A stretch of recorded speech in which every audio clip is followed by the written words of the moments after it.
Are you truly happy? Do you have peace in your life? That's what we're going to talk about today. This is the Illegitimate Game. This is Derek Rogers. We're going to continue talking and learning, finding out who Jesus is, how Jesus builds our life. Please like this video. Please subscribe to this channel. Please share this with anyone who's interested. And today we're going to talk about the light, the knowledge, and the glory. This is my favorite scripture in the Bible, 2 Corinthians 4 and 6. And Jesus is everything. It's the face of God. He shows us everything God did for us, everything he's going to do, and everything he wants to do. And we want light, knowledge, and glory. We try to find it in different places. Sometimes we try to produce it ourselves. But when we understand it's in Jesus, and Jesus is everything, then we have the right light, the right knowledge, and the right glory.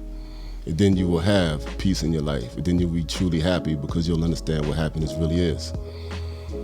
And one of the first things we learn in life, I had to deal with this myself, is we become what we worship. We become the thing that influences us the most. Like there was a point in time in my life where I just thought I was going to the NFL. Everything I did was football. Football TV, videos, books. I went to the library, picked up autobiographies written by football players. That's all I cared about. Then when football didn't work out, I got influenced by hip hop and all the drug dealers in my neighborhood. They were getting money now. So I started gravitating to that energy. I was getting my light, knowledge, and glory from the wrong people. And you become what you worship, whether you want to or not. You don't even try to, it just becomes you. You're immersed in it. My whole neighborhood was full of drug dealers and I wanted to be like them because football didn't work out for me. So I was getting my information from the wrong places. And then the place you get your light from, you begin to see things through that lens. And if that lens, like I was talking about the illegitimate game, it begins to reward you. You find rewards while being corrupted, so you don't want to stop and you don't want to change because you feel like you're winning. You're playing the wrong game, and that's another lesson for another day. But the place you get your light, knowledge, and glory from, that is what you become and that is what you gravitate to. And I always call it the illegitimate game because it is a game. It's not reality. It becomes our reality, then we accept it. But you get rewarded that way, so you continue to do it over and over and over again until judgment comes. And then when judgment comes, the first thing we want to do is make excuses. Then we pretend that's all we know. And that's not really true, but that's just a whole nother lie we live with. So your knowledge, what do you know and who taught you? If you're getting your knowledge from people that's playing football, you become a better football player. Like my son. My son wanted to go play college ball, so I found him a pro trainer. So he's getting his knowledge from someone who's been where he wants to go. Your mentor should always be someone who's in the position you want to go to. Someone who's already done it, they're going to give you the right information. And then the glory, like you reflect the glory of the person that is influencing you the most. So what do? Like you could look at the way a person dresses. You could tell who their favorite rapper is by the way they dress. You could tell who their favorite football player is, their favorite singer, or even if it's something spiritual. You can find out who's preaching to this person because they start to emulate that. I remember when the rapper Mace became a preacher. Every time I saw him on TV, he talk, walk, and act like Creflo Dollar. Creflo Dollar was his pastor. So Mace went from looking like Puff Daddy to looking like Creflo Dollar. You just reflecting that person's glory because that is your source. And you know, the first question I asked was, are you happy and do you have peace? Like, how do you define happiness? How do you define peace? Where are you getting your definitions from? That is what you're going to think. That's how you're going to talk. That's how you're going to speak. That's what's going to come out of your mouth because it's already in your heart. Your heart is full of the things you ingest. Your heart is full of the things that influence you. Your heart is full of the things that you're attracted to. Just like your diet, you look like what you eat. You know, it's the same way in your spirit. It's the same way with your mind. Everything that comes out of you is what you took in before. And you know, Jesus even said that. You're not condemned by what comes in, you're condemned by what goes out. So what's in you is what you took. You digested it and you held on to it. We also got to learn how, when you get the wrong information, how to decipher it and get it out. You got to replace the wrong knowledge with the right knowledge. So where are you getting this knowledge from? When I recognized and realized I need to get it from Jesus, that changed my entire life. One of the first things I did was I threw away all that old music. Then I threw away a lot of old books. I threw away a lot of old magazines. Everything I had was about Jesus.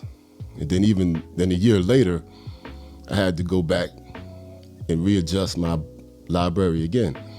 Because even some of those books about Jesus, once I got the better knowledge, I threw those books out. Because sometimes you can get the wrong knowledge even in the Christian bookstore. But, that's why we need to know who the real Jesus is and stay in the Bible. And the closer you get to God, the more you're going to clean yourself up. Like, your mental health is attached to your light, knowledge, and glory. Like, what is your mental health? What is your condition? Are you happy? Do you have peace? Can you sleep in peace? Do you have anger problems? What is the condition of your mental health? How do you live your life? The people who know you, would they call you happy? Would they call you peaceful? The people who live with you, do they feel safe around you? If you ask your coworkers about you, what would they say? Because what you do is what you do is basically who you are, how you talk to people. Like, love. Do you love people? Do you love what they give you, or do you love to give to them? It's like, where are you getting this from? What kind of person are you? Like the Bible said, our goal in life is to be like Jesus. Is that what you're striving for? Or do you want to be like your favorite rapper? Do you want to be like your favorite athlete? Are you mimicking politicians? What kind of person are you? Because sometimes we define ourselves by our jobs, we define ourselves by our money, our accomplishments, and that's cool. But who are you when you're all alone? Like, there was a point in time in my life where I refused to take pictures because I didn't even like myself. I didn't even love myself. I didn't even like what I saw in the mirror. There was another point in time where I was so corrupt, I didn't even recognize the guy in the mirror. It's like, yo, who is that guy? Because my mind was just corrupted. My heart was just corrupted. But I couldn't get out of that illegitimate game because of the apparent reward. I had all the drugs I wanted. I had all the women I wanted. I had the friends I thought I wanted. But I did not like what I saw in the mirror. But I enjoyed the reward. I enjoyed the notoriety. And then it got even worse when I started rapping, because that brought a whole new level of attention. That's a whole nother high when you're on that stage and the music's going. And they got the whole crowd out there cheering you on, and some of them hate you. I was even getting high off the hate. I almost got to a point where I loved the hate even more. And that's the darkness we live in. That's why I always call it the illegitimate game. But when everybody's playing it, you start to think it's okay, even when it's not. So then when Jesus comes and judgment comes, I have to rearrange my entire life. That's hard to do, because you got to let go. And when you let go of that old person, you lose your identity, you lose that character, and then you also feel like you wasted all those years. That was one of the curses of being born again. I felt like I wasted so many years of my life. It's like, I'd rather die like this, because this is the character I created. I love this avatar. But when you throw it all away, I feel like I wasted my whole life. And that's why we need to understand who God is and what Jesus is, and accept the fact that he'll give you a new life if you really want it. And it's the light, the knowledge, and the glory. It's what Jesus does, the light. How do we define the light? The light provides heat, vision, and inspiration. What the heat does, our bodies, 98.6 degrees. Our bodies are electric. The heat keeps you warm. The heat keeps you alive. The vision allows you to see. Without vision, you can't see anything. You don't even know where you're going. So we need that light. We need that inspiration because there's new ideas. That's how we make our money. That's how we love each other. That's how you wake up every morning with a new idea. That's what gets you out of bed in the morning, is that inspiration to live, to go work, to go make some money, to be a creator. Because we're supposed to be creators. We were made by the Creator. And knowledge gives you purpose in life. Knowledge gives you instructions so you know what to do every day, how to treat people, how to treat yourself. The right knowledge gives you security. You want to be secure in this life. You want to take care of your wife. You want to take care of your kids. You want to be able to take care of yourself. Without knowledge, you have no security. Without the instruction, you don't even know what to do. You're a 40-year-old man with a 10-year-old mind. We get all that from Jesus. He also gives us glory, which is influence, which is a positive influence. That integrity, you keep your word. You got to be a man of your word. You don't want to be a liar. It affects you. It affects you. You need that integrity. People need to be able to trust you. You need to be able to trust yourself. The glory that comes from God also gives you prestige. People will respect you. People you don't even know will respect you. Your enemies will fear you, and you didn't even do it by yourself. It's God's glory. They can see it on you. But without the light, knowledge, and glory, when you do it yourself, there's a tendency to get the opposite. Like, there was a time when I had a hard heart because I didn't get that light from God. I was dead on the inside.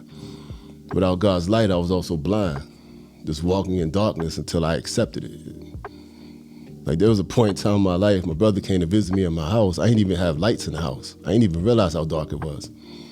My brother was like, yo, where the lights at? I didn't even know I had no lights. And it's crazy how dark your life could get, but you don't know because I grew accustomed to it.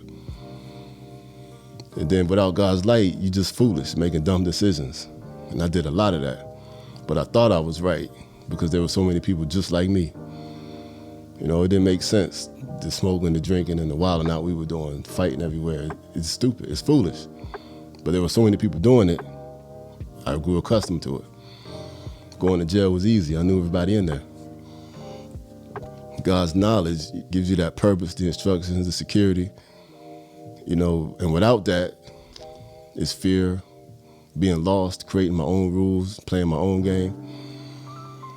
And then the fear comes from not having security. And when there's no purpose in life, there's no meaning to life. And now it gets to the point, like the rappers used to say, I'm ready to die.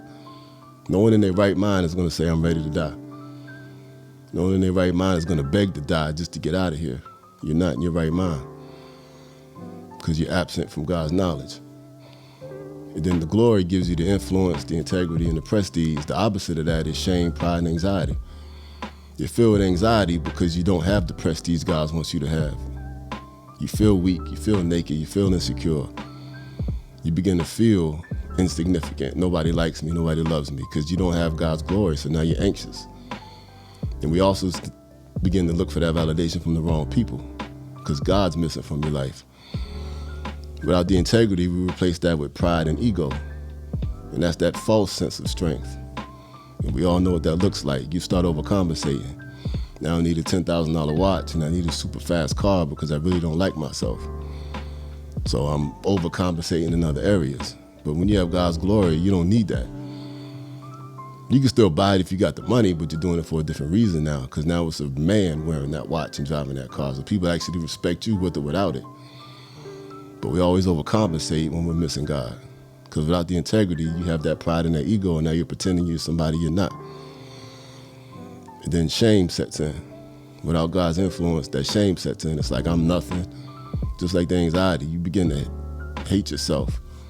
And insecurity could easily turn into hate, because now you hate other people who do have that influence. You begin to become envious and jealous. That's the opposite of God's glory. And all these things happen when you miss God. So if you want that light, knowledge, and glory, get it from the right place. Don't try to create your own light, knowledge, and glory. You'll become something God never intended for you to be. And you're playing the wrong game. Peace.